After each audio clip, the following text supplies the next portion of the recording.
Hello everyone, welcome to the channel. In today's video, I'll be talking about weight management for obesity. Let me take a very simple question. How to lose excess weight? And the answer will also be as simple as just reverse the process by which it has been gained. This, however, is not that simple because a number of factors influence the energy balance of the body. It is difficult to know exactly how many calories are being consumed and how many are actually being burnt. Some persons have more metabolic efficiency, so they burn food more easily than others. Such individuals, if they eat more, they will not put on weight. But on the other side, there are some persons who just cannot lose weight even after doing lots and lots of efforts. So the popular belief that all obese are heavy eaters, lazy और neurotic is not true. तो हम ये कह सकते हैं कि एक successful weight loss journey के लिए हमें सिर्फ डाइटरी मैनेजमेंट के ऊपर काम करने से नहीं होगा। हमें दो चीज़ों के ऊपर कंबाइन एफर्ट डालने होंगे। पहला है न्यूट्रिशन मैनेजमेंट और दूसरा है बिहेवियरल अप्रोच। न्यूट्रिशनल मैनेजमेंट में भी हमें 3 मेन गोल सेट करने होंगे। पहला कि जो वेट लॉस हो वो ग्रेजुअल हो। दूसरा, वेट लॉस जर्नी में हमारा न्यूट्रिशनल स्टेटस बना रहे ताकि बॉडी लोअर एनर्जी स्टेट में ना चले जाए। और जो तीसरा है, there should be lifestyle modification. हमारा जो लाइफस्टाइल है, हम किस वे में पूरा दिन निकालते हैं सुबह उठने से लेकर रात तक, उसमें एक हेल्दी लाइफस्टाइल हो, इस चीज़ पे भी हमें खास ध्यान देना होगा। तभी जाके जो वेट लॉस जर्नी होता है एक परफेक्ट वेट लॉस जर्नी कहा जाएगा। वेट रिड्यूसिंग डाइट्स प्लान करने के लिए हमें इन पॉइंट्स को ध्यान में रखना बहुत ज़रूरी है।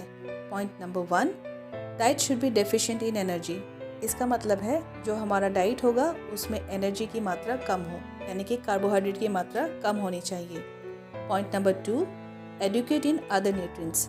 अदर न्यूट्रिएंट्स का मतलब है कार्बोहाइड्रेट्स को छोड़ के जो बाकी के न्यूट्रिएंट्स रह जाते हैं, जैसे कि आपका फैट हो गया, प्रोटीन हो गया, विटामिन्स एंड मिनरल्स हो गए, इनकी मात्रा डाइट में ज़्यादा होनी चाहिए।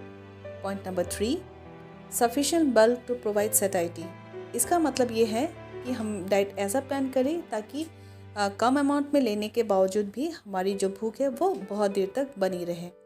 Point number 4, easily adapted from family meals. जब भी हम क्लाइंट के लिए वेट रिड्यूसिंग डाइट प्रिपेयर करेंगे तो हमें ऐसे फूड ग्रुप्स को सिलेक्ट करना पड़ेगा जो कि ऑलरेडी उनके घर पे चल रहा हो।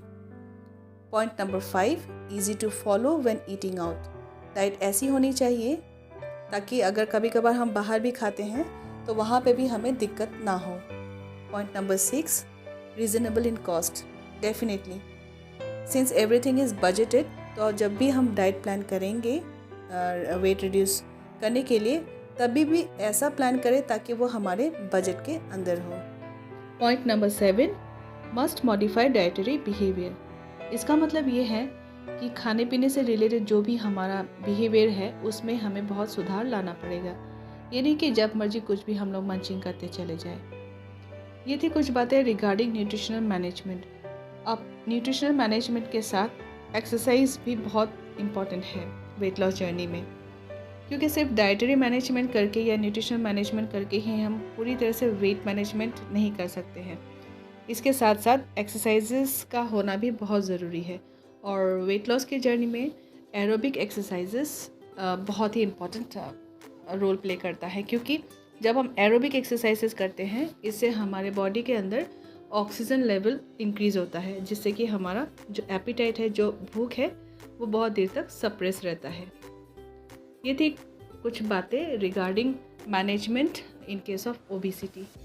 उम्मीद है आपको ये वीडियो अच्छी लगी होगी। तो मिलते हैं अगले वीडियो में कुछ अलग टॉपिक के साथ। तब तक के लिए टेक केयर।